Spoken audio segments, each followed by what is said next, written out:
ہے جس سنت کا لفظ کسی حدیث میں موجود نہیں ہے. یہ وہ فالتو ہے جو حضور شوق سے کیا کرتے ہیں.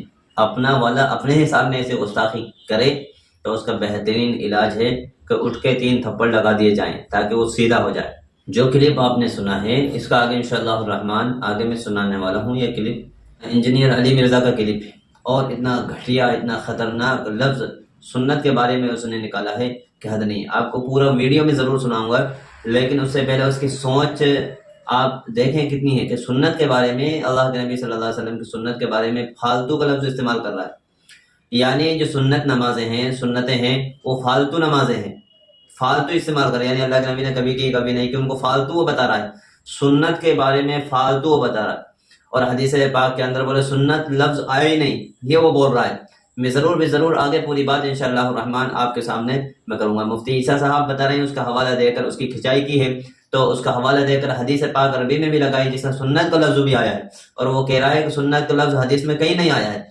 آج پوری تفسیر کریے انشاءاللہ الرحمن. آپ پورے ویڈیو کو دیکھیں گے تو بات آپ کو سمجھ میں آئے گی کیا معاملہ ہے. اصل میں ایک انٹرویو میں انجینئر علی مرزا نے یہ بات کہی تھی تو اس وقت میں یہ سامنے بیٹھا ہوا شخص ہے وہ بھی گردن نیچی کر لی تھی لیکن اتنی بڑی گستاخی سے برداشت کیسے کر لی. اس کو اسی وقت اٹھ کے 3 تھپڑ لگانے تھے اور بتانا تھا یہ لفظ کیسا استعمال کر رہا ہے فالتو کا کیسے استعمال کر رہا ہے. تو یہ جو ہے نا انجینئر علی مرزا یہ بالکل گمراہ کیونکہ وہ انجینئر ہے عالم تو ہے ہی نہیں ہے اور عالموں کے مقابلے میں مفتیوں کے مقابلے میں وہ سامنے آتا ہے اور حدیث نئی حدیثیں پیش کرتا ہے اپنے دائرہ علم سامنے لاتا ہے.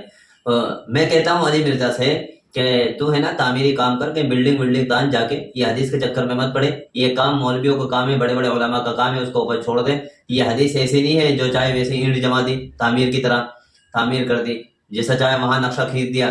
تو یہ حدیث قرآن حدیث میں نقشہ کھینچنے والے کام مت کر اپنے کام میں نقشہ کھینچ. تو اس کے بکواس آپ پورے ویڈیو سنیں اس کے بکواس پھر دوسرا ویڈیو انشاءاللہ الرحمن مفتی عیسیٰ صاحب اس کا جواب انہوں نے بہترین انداز میں دیا ہے وہ آپ کو وہ بھی کلپ میں انشاءاللہ میں سناؤں گا. پہلے اس کی کلپ آپ سنیں. تو نمازیں ہیں 5 رکھتے ہیں ٹوٹل 17 پانچوں کی ملا کے فجر 2 ظہر 4 عصر 4 3 مغرب 4 عشاء. باقی جتنی نمازیں ہیں ان کا نام ہی ہے نفل. اور حیران کن بات عربی میں نفل کہتے ہیں فالتو کو. مال غنیمت کے لیے آیا انفال جس کا نام ہی ہے فالتو اس کو یہ کہہ رہے ہیں اس کے بغیر نماز ہی نہیں ہوتی. یہ کہتے ہیں نہیں ہم سنتے کہہ رہے ہیں جس سنت کا لفظ کسی حدیث میں موجود نہیں ہے. حدیث میں 2 ہی الفاظ ہے فرض اور نفل. سنت فقہا کی ٹرم ہے کہ وہ نوافل جو نبی علیہ السلام نے ہمیشہ پڑھے ہم کہتے ہیں یہ سنت موقدہ ہیں. یہ وہ فالتو ہے جو حضور شوق سے کیا کرتے تھے. فالتو نٹ فرض. یہ وہ فالتو ہے جو حضور نے کبھی کیا کبھی نہیں کیا غیر موقدہ. تو آپ نے یہ کلپ سن لیا ہے اس کا جواب بہترین انداز میں مفتی عیسیٰ صاحب نے اس کا دیا ہے بہترین اور پھر حدیث بھی پیش کی ہے جو کہہ رہا ہے نا کہ سنت کا لفظ حدیث میں کہیں نہیں ملتا ہے اس کے بارے میں اور بہت سارے علماء کے دلائل بھی پیش کیے ہیں اور حدیث بھی آپ پیش کی ہے. تو تھوڑی چھوٹا سا کلپ ان کا بھی انشاءاللہ میں آپ کو سنوانا چاہتا ہوں. آپ سنیں دیکھیں. بھی نبی اکرم صلی اللہ علیہ وسلم کی طرف تم اس جملے کی نسبت کیسے کر سکتے ہو؟ نبی اکرم صلی اللہ علیہ وسلم کی زائد نمازوں سے متعلق تم فالتو کا لفظ کیسے استعمال کر سکتے ہو؟ حدیث ترمذی کے اندر موجود ہے وہاں لفظ آیا ہے کہ من صابر علی 12 رکعات من السنہ. تو یہاں سنت ہی کا لفظ آیا ہے کہ جو 12 رکعتوں کا اہتمام کر لیتا ہے اللہ تبارک و تعالیٰ سنت رکعتوں کا اہتمام کر لیتا ہے تو اللہ تبارک و تعالیٰ جنت میں اس کے لیے گھر بنائیں گے. تو یہاں سنت کا لفظ استعمال ہوا ہے تو اس قدر جاہل شخص ہے. ایسے ہی جو نفل کا لفظ بولا جاتا ہے تو یہ تو اتنا عمدہ لفظ ہے اور مہذب لفظ ہے کہ یہ نماز کے ساتھ یا روزے کے ساتھ یا صدقے کے ساتھ استعمال ہوتا ہے.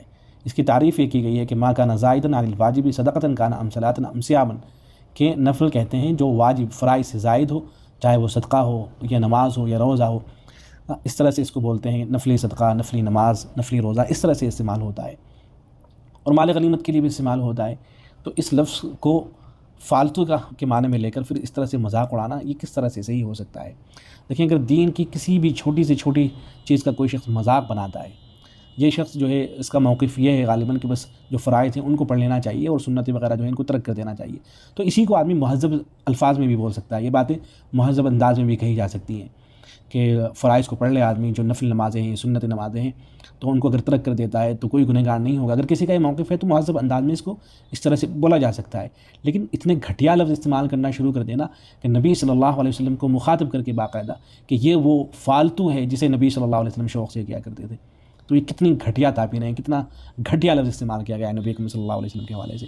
دیکھیں، اگر آپ کا تعلق دنیا کے کسی بھی فرقے سے ہو، چاہے آپ سنی ہوں یا آپ شیعہ ہوں، آپ یہ تعبیر کی جو جملہ بولا ہے یہ شخص نے، اسے لکھ کے لے کے چلے جائیں اپنے دارالافتاء اور مفتی کے پاس میں، اور ان سے جا کے پوچھیں کہ ایک شخص نبی اکرم صلی اللہ علیہ وسلم کی سنت کے بارے میں یا نفل نماز کے بارے میں یہ کہتا ہے کہ یہ وہ فالتو ہے جسے نبی صلی اللہ علیہ وسلم کیا کرتے تھے، تو اس شخص کے بارے میں کیا خیال ہے؟ تو یقین جانیے آپ کسی بھی دارالافتاء کے اندر چلے جائیں، وہاں سے اس شخص کے اوپر کفر کا فتویٰ آئے گا۔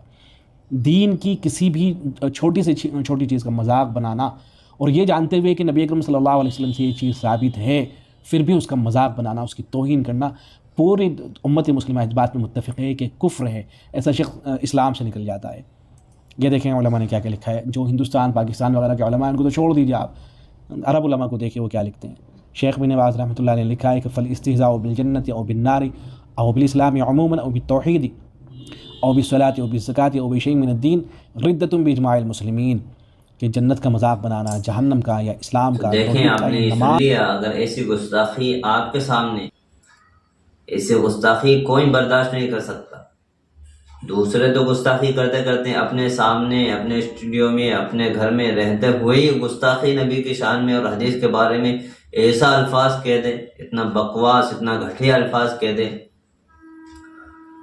تو امید ہے آپ کو بات سمجھ میں آئی ہوگی۔ جزاک اللہ۔ السلام علیکم ورحمۃ اللہ وبرکاتہ۔ زیادہ سے زیادہ شیئر کریں تاکہ اس کی اصلیت لوگوں کو معلوم ہے۔ بہت سارے لوگ اس کے بیان سنتے ہیں، اس سے اس کے اصلیت کا معلوم ہونا بھی ضروری ہے۔ زیادہ سے زیادہ ویڈیو کو شیئر کر دیں۔